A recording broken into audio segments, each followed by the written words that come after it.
चलिए, मैं उम्मीद करता हूँ कि आप सभी बिल्कुल मस्त होंगे एंड सभी का जो भी एग्जाम्स का तैयारी को लेकर के सभी अपने अपने कार्य में जुड़े होंगे और बेहतरीन तरीके से प्रिपेयर कर रहे होंगे। तो चलिए, एक जो हमारे सामने प्रश्न दिख रहा है, इस प्रश्न को करते हैं हम लोग साथ में मिलकर सॉल्व। और मैं चाहूंगा कि हमसे पहले जितने भी स्टूडेंट्स हैं और जो भी इस प्रश्न को देख रहे हैं वो सबसे पहले इसका जवाब कर लें। ठीक है, देखते हैं कि भाई सबसे पहले इसका जवाब देता कौन है। और इस तरह का प्रश्न है जो भी हमारे एग्जाम्स में आते हैं, जैसे कि मान लीजिए कि टीआरई 4-5 पीपीएससी का हो, उसमें भी इस तरह का प्रश्न आपको दिखने को मिल सकता है। तो चलिए, बेसिकली जो भी स्टूडेंट्स हैं, जो भी हमारे स्टूडेंट्स हैं मैथ्स 8, 9, 10 का, उन सभी के लिए भी ये क्वेश्चन मोस्ट इंपोर्टेंट वीवीआई होने वाला है। तो ऐसे प्रश्न को हम लोग सॉल्व कैसे करेंगे, बिल्कुल आप देख सकते हैं हमारे सामने जो स्क्रीन पे क्वेश्चन है, और ये क्वेश्चन बिल्कुल आसान है, बस समझ का ये फेज है इसमें। सबसे पहले ये क्वेश्चन क्या कह रहा है कि आयत का क्षेत्रफल दिया हुआ है, और आयत का जो क्षेत्रफल दिया हुआ है उसमें हमारे पास यहाँ पे क्या दे रखा है, आयत का जो क्षेत्रफल दे रखा है यहाँ पे 6x² प्लस 5x माइनस 6 दे रखा है। और इसमें क्या फाइंड आउट करना है, तो इस प्रश्न में हमें फाइंड आउट करना क्या है कि यहाँ पे जो लंबाई दिया हुआ है, लंबाई आप देख सकते हैं कि लंबाई जो है हमारे सामने दे दिया गया है। ठीक है, लंबाई यहाँ पे दे दिया गया है। लंबाई क्या है, तो लंबाई हमारे सामने 2x प्लस 3 दे दिया हुआ है। और इस प्रश्न में हमें क्या निकालना है, तो लंबाई तो दे दिया हुआ है, निकालना क्या है, तो आयत की चौड़ाई ज्ञात करनी है। क्या निकालनी है, तो आयत की चौड़ाई निकालना है। प्रश्न में क्या है, क्षेत्रफल हमारे पास दिया हुआ है और साथ ही उसका जो है लंबाई दे चुका है, और क्षेत्रफल सॉरी यहाँ पे चौड़ाई निकालनी है। ठीक है, तो आप सभी इस प्रश्न को देखेंगे, बिल्कुल आसान ये प्रश्न है। अगर आयत का क्षेत्रफल आप सभी को पता होगा तो आप सभी बिल्कुल फाइंड कर लोगे बहुत ही जल्दी। ठीक है, चलिए आप सभी सॉल्व करेंगे। सबसे पहले मैं देखना चाहूंगा कि भाई सवाल को सॉल्व कौन कर पा रहे हैं जल्द से। ठीक है, तो यहाँ पे अब हम लोग सॉल्व करते हैं कि हमने क्या बोला है कि भाई आयत का जो क्षेत्रफल है यहाँ पे दे रखा है, लंबाई भी हमारे पास अवेलेबल है, चौड़ाई निकालना है। तो लंबाई हमारे पास अवेलेबल है, चौड़ाई निकालना है। और हम सभी जानते हैं कि आयत का जो क्षेत्रफल है, ठीक है, आयत का क्षेत्रफल बराबर क्या होता है, लंबाई गुने चौड़ाई। ठीक है, आयत का क्षेत्रफल हमारे पास लंबाई गुने चौड़ाई होता है, और आयत का क्षेत्रफल कितना है, निकालना क्या है, चौड़ाई निकालना है। तो यहाँ पे आयत का क्षेत्रफल पहले से है, आयत का क्षेत्रफल इक्वल टू चौड़ाई यहाँ पे निकालना है, तो भाई चौड़ाई को इधर रखना है अपने, चौड़ाई। लंबाई किधर चला जाएगा भाई, यहाँ पे इसके नीचे आ जाएगा लंबाई। ठीक है, चौड़ाई निकालने के लिए क्या हो जाएगा, आयत का क्षेत्रफल बटा लंबाई, आयत का क्षेत्रफल बटा लंबाई। ठीक है, अब हमारे पास जो आयत का क्षेत्रफल है वो वाला वैल्यू यहाँ से उठाएंगे। ठीक है, आयत का क्षेत्रफल यहाँ पे क्या दे रखा है, तो 6x² प्लस 5x माइनस 6। अब इसका हमें क्या कर देना है, गुणनखंड निकालना है। इसका क्या निकाल लेना है, गुणनखंड निकाल लेना है। तो सबसे पहले इस वैल्यू को यहाँ पे रख देते हैं, और इसके नीचे में क्या आ जाएगा, लंबाई। लंबाई की वैल्यू वहां पे दे रखा है 2x प्लस 3। ठीक है, अब यहाँ पे निकालना क्या है भाई, यहाँ पे हमें निकालना है चौड़ाई, चौड़ाई फाइंड आउट करना है। तो सबसे पहले आप क्या करेंगे, यहाँ पे जो ऊपर दे रखा है ये जो है सो गुणनखंड वाला पोर्शन से डाल दिया गया है। यहाँ नंबर ना डाल करके गुणनखंड का जो सवाल होता है उसे डाल दिया गया है। तो सबसे पहले इसका हम लोग करेंगे solution. 6x² plus 5x minus 6 का गुणनखंड निकालना है। तो सबसे पहले क्या करेंगे, 6 यानी कि फर्स्ट इंटू लास्ट, फर्स्ट में जो है उससे लास्ट में मल्टीप्लाई करेंगे। 6 कितना हो जाएगा, 36। कितना आ गया भाई, 36। 36 के कितने 36 को करेंगे फैक्टराइज, यानी कि इसके कितने फैक्टर होंगे, 36 6 6 36। ठीक है, और कितना हो जाएगा, 9 चौक 36। ठीक है, ये वाला पोर्शन जो है ये हमें लेना है। सबसे पहले ये समझना है। यहाँ पे सबसे पहले गुणनखंड निकालेंगे। यदि गुणनखंड निकलने नहीं आ रहा है तो मैं यहाँ पे एक बार और हम लोग यहाँ पे जिक्र कर लेते हैं कि गुणनखंड कैसे निकालेंगे। क्वेश्चन हमारे पास दिया गया है, आयत का क्षेत्रफल, आयत का क्षेत्रफल इक्वल टू, हमारा फॉर्मूला होता है लंबाई, लंबाई गुने चौड़ाई।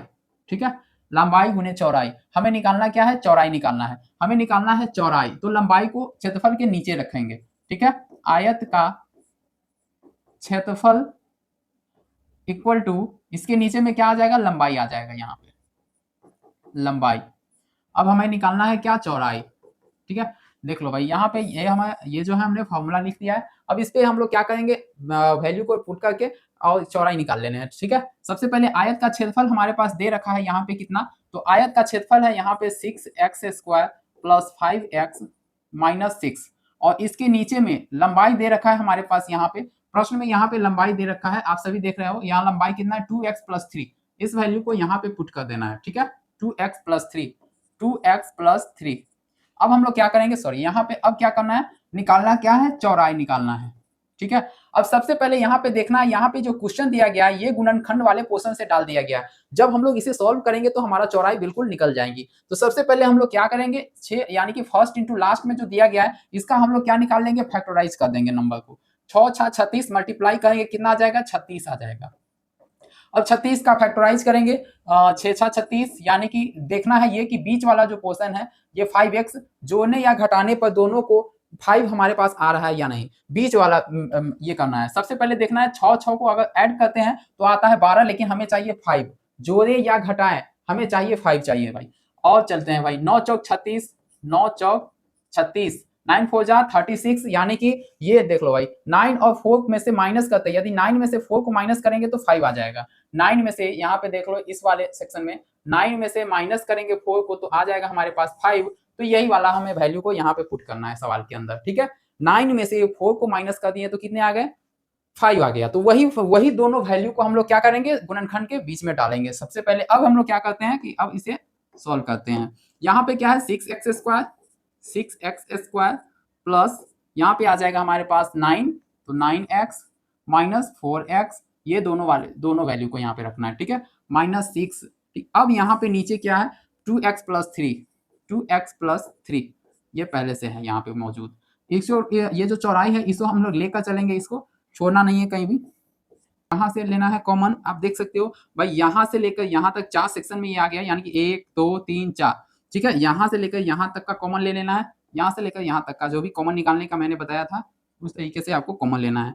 सबसे पहले क्या करेंगे, यहाँ पे 6 और यहाँ पे 9 है। ठीक है, 3 के टेबल में ये 6 आता है और 9 भी आता है, तो हम क्या करेंगे 3 यहाँ पे बाहर कर देंगे और x इधर भी है और दोनों तरफ बैठा हुआ है, तो 3x बाहर आ गया। अब अंदर क्या आ जाएगा, यहाँ पे क्या रखे, जो इसमें बाहर से अंदर मल्टीप्लाई करने पर 6 आ जाएगा, तो 2 रख देना है, तो 2x, 3 2 जा 6x²। फिर यहाँ पे प्लस है तो प्लस, यहाँ पे 3 जाएगा, 3 3 जा 9 हो जाएगा। अब ये ब्लॉक कर देना है, तो ये वाला माइनस यहाँ पे हमने यहाँ पे डाल दिया माइनस। अब हमें क्या करना है, दोनों तरफ देखना है भाई, 4 है और यहाँ पे 6 है, कौन से टेबल में ये दोनों आता है भाई, 2 के टेबल में ये दोनों आ जा रहा है, क्योंकि ये भी आ रहा है और ये भी आ रहा है, तो 2 को हमने क्या कर रहा है, बाहर कर दिया है। अब यहाँ पे क्या करना है, भीतर में क्या जाएगा भाई, 2x। ठीक है, 2 2 जा 4x हो गया, यहाँ पे माइनस लाना है, तो माइनस, तो यहाँ पे प्लस डालना होगा, तभी जाकर के माइनस प्लस आ जाएगा यहाँ पे माइनस। अब यहाँ पे क्या आ जाएगा, 3 आ जाएगा। अब नीचे में जो यहाँ पे दिया गया है उसे हम लोगों को यहाँ पे डाल देना है, 2x+3। ठीक है, यहाँ पे हमने इतना कर दिया है जो भी कैलकुलेशन करना था हमने कर दिया। यहाँ पे जो चौड़ाई है इसे हम लोगों को लेकर चलना है। ठीक है, चलिए अब यहाँ पे जो भी अब ब्लॉक है जो बाहर है उसको क्या कर देना है, गुणनखंड में हम लोगों ने पढ़ा था कि भाई जो बाहर में होता है उसको एक ब्लॉक में रख देते हैं और जोड़ा होता है यानी कि 2, यानी कि ये भी है। ठीक है, ये वाला जो आप सभी देख रहे हैं, ठीक है, ये वाला जो देख रहे हैं ये कोष्ठ के अंदर में और ये वाला कोष्ठ के भीतर। ठीक है, इस दोनों में से कोई एक लिख देना है। तो सबसे पहले जो बाहर है उसे अंदर कर देना है। ठीक है, बाहर में क्या है, यहाँ पे बाहर में यहाँ पे 3x है, देख सकते हैं यहाँ पे जो 3x है। ठीक है, ये 3x और -2 अंदर में चला जाएगा एक। ठीक है, 3x - 2 हमने इसे एक अंदर में समेट दिया है। अब यहाँ पे देख लो भाई 2x+3 और 2x+3 दोनों सेम है, तो कोई एक यहाँ पे लिखना है 2x+3 2x+3 और नीचे क्या है यहाँ पे 2x+3 अब इसमें देखना है ये कि कटता कौन है, ऊपर में जो होगा वो नीचे से कट जाएगा, यानी कि काट देना है। अब जो भाई मैच किया उसको हमें क्या करना है, काट देना है। 2x+3 यहाँ भी बैठा है नीचे भी बैठा है, कट गया, तो रिजल्ट क्या आ गया हमारे पास, 3x - 2, ये वाला आंसर होगा। ये हमारा क्या आ गया, तो चौराई आ गया। चौराई हमने फाइंड आउट कर लिया, ये हमारा चौराई हो गया। ठीक है, चौराई हमने निकाल दिया है कि 3x - 2 जो है वो चौराई होगी। तो चौराई हमें देखना है ऑप्शन में 3x - 2 कहाँ है अवेलेबल। ठीक है, 3x - 2, तो इसमें 3x - 2 देखना है, ये ऑप्शन नंबर बी होगा हमारा राइट आंसर। क्या होगा, ऑप्शन नंबर बी, ये वाला सही। ठीक है, 3x - 2, इसमें सिर्फ हमसे चौराई पूछा गया है तो चौराई हमने निकाल दिया है। हो सकता है कि एग्जाम में हमसे इसके जो भी लंबाई और चौराई दोनों पूछ सकता है, लंबाई और चौराई दोनों पूछ सकता है, लेकिन याद रखना है कि क्वेश्चन में हमारे पास क्षेत्रफल जरूर दिया रहेगा। क्षेत्रफल क्या होगा, तो क्षेत्रफल क्वेश्चन में मौजूद होगा। चलो एक क्वेश्चन हम लोग करते हैं और देखते हैं खुद करके। क्वेश्चन हमारे पास, मैंने क्वेश्चन ये पूछा कि भाई लंबाई यानी कि आयत का क्षेत्रफल वो दे रखा होगा। सपोज दैट क्वेश्चन हमारे पास है 7 x square plus 11x minus 4। ठीक है, चलो भाई ये हमने दे रखा है क्वेश्चन। अब यहाँ पे क्षेत्रफल दिया है, निकालना क्या रहेगा, लंबाई और चौड़ाई दोनों दिया रहेगा। ठीक है, यदि आयत का क्षेत्रफल, ठीक है क्वेश्चन हमारे पास है, यदि आयत का क्षेत्रफल ये हमारा है तो निकालना क्या रहेगा, वर्ग इकाई। ठीक है, वर्ग इकाई दिया रखा है, लंबाई और चौड़ाई निकालना है, लंबाई और चौड़ाई ज्ञात करें। क्या निकालना है, लंबाई और चौड़ाई निकालना है, L इंटू बी निकालना है। यदि आयत का क्षेत्रफल दे रखा है, एरिया दे रखा है, और आयत का जो हमारा एरिया है वो यहाँ पे 7x square plus 11x minus 4 है, तो इसमें निकालना है L इंटू बी। ठीक है, लेंथ और ब्रेथ दोनों निकालना है। तो दोनों निकालने के लिए यहाँ पे कहा गया है, तो बिल्कुल वही है, इसका क्या कर लेना है, गुणनखंड निकालना है। क्या निकालना है, तो गुणनखंड निकालना है। और गुणनखंड निकालना हम सभी ने सीख लिया है कि गुणनखंड को निकालते कैसे हैं। तो 7x square plus 11x minus 4 यानी कि 7x square plus 11x minus 4, इसका हमें क्या निकालना है, तो गुणनखंड निकालना है। तो यहाँ क्या करते हैं, गुणनखंड में फर्स्ट इंटू लास्ट करना है। 7 चौक कितना हो जाएगा, 28, यानी कि 7 चौक कितना हो जाएगा, 28, तो 28 का हम लोग फैक्टराइज करेंगे और देखेंगे आपस में उस दोनों नंबर को जोड़कर या ऐड कर 11x आ रहा है या नहीं, बीच वाला। तो हम लोग क्या करेंगे, यहाँ पे 7 चौक 28 देख लेना है भाई, 7 4 कितना हो जाता है, 11 आ जाता है। तो ये दोनों वैल्यू हम लोग को रख देना है इस बीच वाले में। ठीक है, तो बड़ा वाला जो है उस पर पॉजिटिव साइन पड़ेगा। तो यहाँ पे 7x स्क्वायर प्लस क्या है, यहाँ पे 7x प्लस 4x, देख लो भाई यहाँ पे दोनों को मल्टीप्लाई करने पर कितना आ रहा है, 28 आ रहा है, 7 चौक 28। ठीक है, लेकिन जोड़ने या घटाने पे, जोड़ने पे कितना आ रहा है, 11 आ रहा है। तो ये वाला वैल्यू हमारा करेक्ट है। अब आगे चलते हैं, -4 है तो -4 यहाँ पे डालना है। अब यहाँ पे हम लोग बनाते हैं इसे। अब यहाँ पे देख लो भाई, यहाँ से यहाँ तक कॉमन जाएगा। ठीक है, कॉमन निकालना है सवाल में।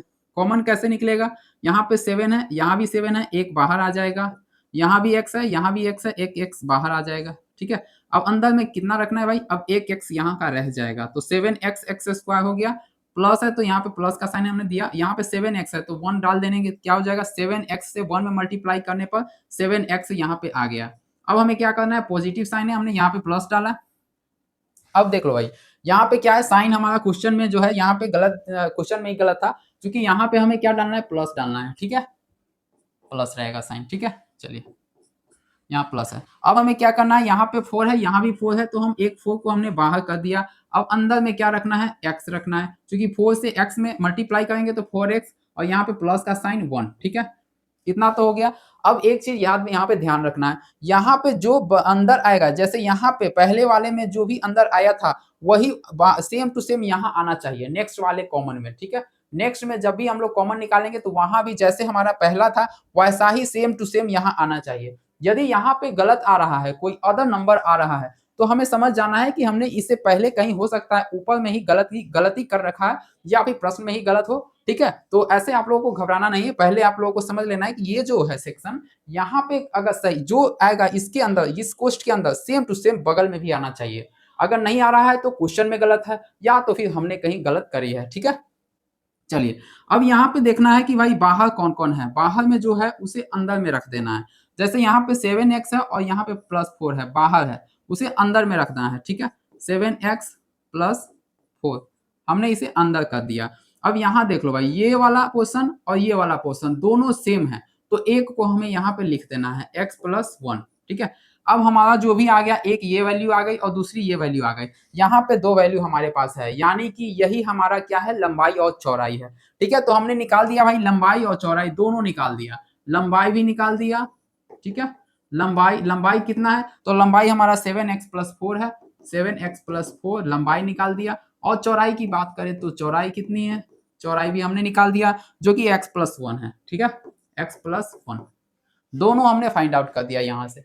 बिल्कुल इस तरीके के सवाल जो भी हमारे एग्जाम्स में हो सकते हैं कि पूछ सकता है। ठीक है, तो ऐसे ऐसा क्वेश्चन हमारा एग्जाम्स में ना छूटे, आप सभी को इस तरह के प्रश्न को क्या कर देना है, सॉल्व कर लेना है, इस पे आधारित प्रश्न को सॉल्व करके अपने प्रैक्टिस को काफी अच्छा बना लेना है। ठीक है, तो फिर मिलते हैं हम लोग नेक्स्ट वीडियो में और नया चैप्टर और नए अंदाज के साथ, लेकिन इससे रिलेटेड कुछ और क्वेश्चन भी हम लोग नेक्स्ट क्लास में करने वाले हैं।